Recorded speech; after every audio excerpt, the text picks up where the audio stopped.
Good morning, children. Welcome to TSN Education. Today we are going to study class 7th history chapter 4, the Mughal Empire, part 4.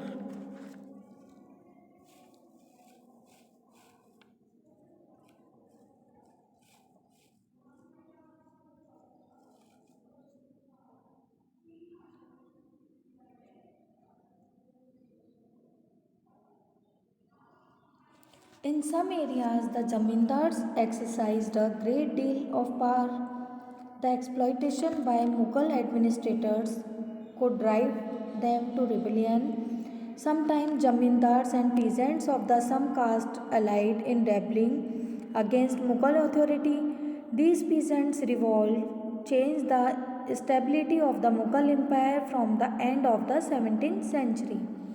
कुछ area में जो ज़मींदार थे वो इतने powerful हो गए थे कि मुग़ल एडमिनिस्ट्रेशन के द्वारा अगर उन्हें कोई शोषण उनका करता था तो वो रिबेल कर देते थे, वे विद्रोह कर देते थे। कभी कभी सेम कास्ट के जो पीजेंट थे या फिर ज़मींदार होते थे, अगर वो एक ही कास्ट के हैं तो वे मुग़ल अथॉरिटी के अगेंस्ट एक साथ मिलकर रिबेल करते थे, विद्रोह करते थे। 17th सेंचुरी के एंड में ऐसे पीजेंट के रिवॉल्ट ने मुग़ल एम्पायर को चैलेंज किया था। अब नेक्स्ट यहाँ पर है Akbarnama and Ain-i-Akbari. Akbar ordered one of his close friend and courtier Abul Fazl to write a history of his reign. Akbar ने अपने क्लोज फ्रेंड और कोर्टियर जो दरबारी थे उन्हें ऑर्डर दिया कि वे अबुल फजल जिनका नाम था, उन्हें ऑर्डर दिया कि वे उनके रेन शासन की पूरी हिस्ट्री को लिखें। Abul Fazl wrote a 3 volume history of Akbar's reign. Abul Fazl ने 3 वॉल्यूम की हिस्ट्री इतिहास 3 वॉल्यूम में लिखा है जो कि अकबर के शासन का था। टाइटल अकबरनामा, और उसको जो टाइटल दिया गया था वह अकबरनामा टाइटल दिया था। The first volume dealt with Akbar's ancestor and the second volume recorded to the events of Akbar's reign. First जो वॉल्यूम था उसमें अकबर के जो एंसेस्टर थे, जो पूर्वज थे, उनके बारे में डिटेल दी गई है। सेकंड जो वॉल्यूम है इसमें अकबर के रेन में, शासन में होने वाली कौन कौन सी प्रमुख घटनाएं थी, इवेंट्स थी, उनकी डिटेल है। The third volume is in आईने अकबरी। जो थर्ड वॉल्यूम है आईने अकबरी है। It deals with Akbar's administration. इसमें अकबर के एडमिनिस्ट्रेशन, हाउस होल्ड, वहाँ की आर्मी, वहाँ की सैन्य व्यवस्था कैसी थी, रेवेन्यू कितना और कैसे कलेक्ट किया जाता था, और इसके अलावा वहाँ की जोग्राफी के बारे में उस एम्पायर के बताया गया है। It also provides rich details about the traditions and culture of the people living in India. इसके अलावा ट्रेडिशंस और जो कल्चर थे इंडिया में रहने वाले लोगों के, उनकी भी इसमें डिटेल दी गई है। The most interesting aspect about the Ain-i-Akbari. Ain-i-Akbari का मोस्ट इंटरेस्टिंग एस्पेक्ट, सबसे इंटरेस्टिंग जो पार्ट है आईने अकबरी है। Its rich statistical details about things as diverse as crops. यहाँ पर पूरी डिटेल दी गई है कि कैसी क्रॉप्स होती थी, उनकी जो प्राइजेस क्या थी, किन वेजेस क्या होती थी, मजदूरी क्या होती थी, रेवेन्यू कितना कलेक्ट किया जाता था, ये सब आईने अकबरी में डिटेल दिया है। A closer look Akbar's policy. अकबर की जो पॉलिसी अकबर ने बनाई थी, अकबर की जो नीतियाँ थी, उनको देखते हैं। The broad features of administration were laid down by Akbar and were elaborately discussed by Abul Fazl in his book. Administration, जो प्रशासन के ब्रॉड फीचर्स थे, मुख्य जो फीचर्स बनाए गए थे अकबर के द्वारा निर्धारित थे, वे इनका जो इलेबोरेटरी विस्तृत विवरण हमें अबुल फजल की एक बुक जो है अकबरनामा में मिलता है, और इन particular in its last volume, ये विशेषकर जो पर्टिकुलर एक बुक है आईने अकबरी में मिलता है। Abul Fazl explain that the empire was divided into provinces. Abul Fazl ने ये एक्सप्लेन किया कि जो एम्पायर था वो प्रोविंसेस में, प्रांतों में डिवाइड था, जिसे कॉल्ड सूबास, जिन्हें की सूबा कहा जाता था। गवर्न बाय सूबेदार, और उनके जो गवर्नर होते थे सूबेदार होते थे। उन सूबास के जो गवर्नर होते थे सूबेदार कहलाते थे, या फिर सूबे के जो प्रशासक होते थे उन्हें सूबेदार कहा जाता था। Who carried out both political and military functions, वे दोनों जो वर्क करते थे, मिलिट्री के भी जो वर्क हैं वे भी, और पॉलिटिकल वर्क भी करते थे। Each provinces also had a financial officer और दीवान। हर एक प्रोविंस के लिए एक फाइनेंशियल ऑफिसर थे जिन्हें कि दीवान कहा जाता था। For the maintenance of peace and order in इस प्रोविंस, उस प्रोविंस में, उस प्रांत में शांति और व्यवस्था बनाए रखने के लिए, उसको मेंटेन करने के लिए सभी लोग जो सूबेदार को सपोर्ट करते थे, उन लोगों में द सूबेदार was supported by other officers. Other officers जो थे वो सूबेदार को सपोर्ट करते थे। इन ऑफिसर्स में मिलिट्री पे मास्टर जो कि बख्शी कहे जाते थे, the minister in charge of religious and charitable patronage सदर, इसमें रिलीजियस जो इंचार्ज है, धर्म से संबंधित भी एक मिनिस्टर बनाए गए थे। चैरिटेबल पैट्रोनेज भी होते थे, जिन्हें कि जो ट्रस्ट होता है उससे संरक्षक भी होते थे, जो कि सदर कहलाते थे। मिलिट्री कमांडर्स जो थे उन्हें फौजदार कहा जाता था। एंड द टाउन पुलिस, जो शहर की पुलिस के कमांडर थे उन्हें कोतवाल कहा जाता था। जो नगर पुलिस के अधिकारी होते थे वे कोतवाल थे। Nur Jahan influence in Jahangir court, Nur Jahan का जहांगीर के कोर्ट में किस तरह से प्रभाव था, क्या प्रभाव था। मेहरुनिसा जो कि जहांगीर की वाइफ थी, कोर्ट में उनका क्या स्थान था और क्या प्रभाव हुआ था। Mehrunissa married the emperor Jahangir in 1611, Mehrunissa ने एम्परर जहांगीर से 1611 में मैरिज की। And receive the title Nurjahan, और उन्हें एक टाइटल नूरजहां रिसीव्ड हुआ था, मिला था। She remained extremely loyal and supportive to the monarch, वो अपने मोनार्क और जो जहांगीर थे उनके प्रति काफ़ी लॉयल थी, वफादार थी और सपोर्टिव थी, उनका सहयोग करती थी।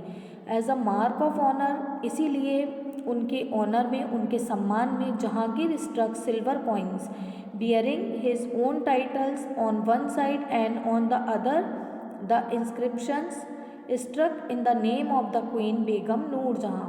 इसीलिए उनके ऑनर में, उनके सम्मान में जहांगीर ने सिल्वर कॉइन्स बनवाए थे, जहां पर उन सिल्वर कॉइन्स पर एक साइड में तो जहांगीर का टाइटल इंस्क्राइब करवाया गया था और जो दूसरी साइड थी वहाँ पर name of the queen Begum Nur Jahan, Nur Jahan रानी बेगम का नाम इंस्क्राइब था। The adjoining document is an order farman of Nur Jahan. Left side में जो ये दिया गया है पिक्चर, जो 8 दी गई है, इसमें एक ये नूरजहां का ऑर्डर है। जो स्क्वायर जो सील है ये बताती है, the square seal states command of her most sublime and elevated majesty Nurjahan Padshah Begum. The round seal states by the son of Shah Jahangir, she became as brilliant as the moon, may Noorjahan Padshah be the lady of the age।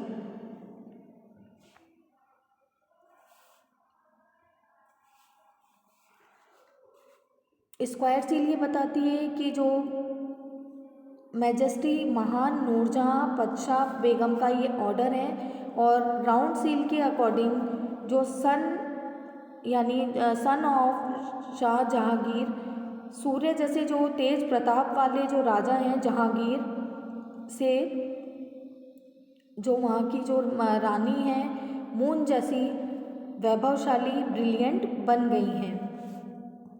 और मैं नूरजहां पातशाह भी the lady of the age, और नूरजहां ये कामना करते हैं कि जो नूरजहां है पातशाह वे इस युग की सर्वोत्तम महिला बने। Akbar's nobles command large आर्मीज and had access to large amounts of revenue while they were loyal and empire functioned efficiently. But by the end of the 17th century, many nobles had built independent networks of their own. Their loyalties to the empire were weakened by their own self-interested. Akbar के जो nobles थे वे large armies को command करते थे, large amount में revenue assess कर सकते थे, खर्च कर सकते थे। वे जब तक लॉयल थे, जो एम्पायर था, का जो वर्क था एफिशिएंटली सफलता से चलता रहा। बट 17वीं सेंचुरी में 17वीं जो शताब्दी के एंड में नोबल्स ने अपने इंडिपेंडेंट नेटवर्क बना लिए थे, स्वतंत्र अपने नेटवर्क बना लिए थे। और जो एम्पायर के लिए उनकी लॉयल्टीज़ थी, जो एम्पायर साम्राज्य के लिए उनकी जो वफादारी थी, वो सेल्फ इंटरेस्ट के कारण, अपने स्वार्थ के कारण वीक हो चुकी थी।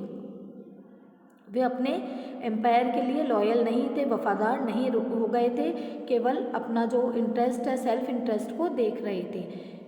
While Akbar was at Fatehpur Sikri during the 1517, he started discussions on religion with the ulama, Brahman, Jesus priests who were Roman Catholics and Zoroastrians. These discussions took place in the इबादत खाना। जब अकबर 1570 में जब अकबर फतेहपुर सीकरी में थे, तब उन्होंने उलामा, ब्राह्मण, जीसस प्रीस्ट जो कि रोमन कैथोलिक और जोरोएस्ट्रियंस के साथ रिलीजन को लेकर उन्होंने काफ़ी डिस्कशंस किए थे, डिस्कशन स्टार्ट किए थे।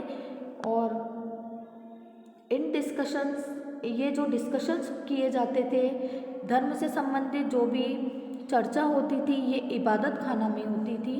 अकबर पीपल के डिफरेंट रिलीजियन, सोशल कस्टम्स,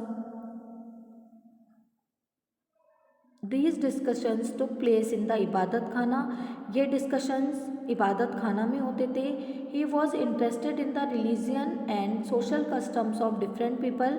वह जो अकबर थे, वे दूसरे जो डिफरेंट पीपल हैं उनके रिलीजन, उनके धर्म और जो सोशल कस्टम्स हैं उनके रीति रिवाज में उन्हें काफ़ी इंटरेस्ट था।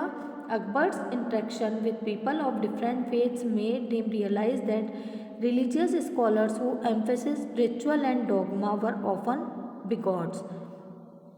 अकबर का जो इंटरेक्शन था लोगों के साथ, उन्हें डिस्कशन से उन्होंने अकबर ने रियलाइज़ किया कि जो रिलीजियस स्कॉलर्स हैं, जो धर्म से संबंधित जो विद्वान हैं, वे रिचुअल्स और जो धार्मिक कर्म हैं उन पर ज़्यादा जोर देकर, और इस बात पर वे जोर देते हैं कि उनके द्वारा जो रिचुअल्स बनाए गए हैं उन्हें ही माना जाए। Their teachings created divisions and disharmony amongst his subject. और जो उनकी टीचिंग्स थी वे पीपल्स जो हैं उनमें डिविजन्स क्रिएट करती हैं और डिसहार्मनी, एक संतोष बढ़ाती हैं, एक असंतोष को बढ़ाती हैं।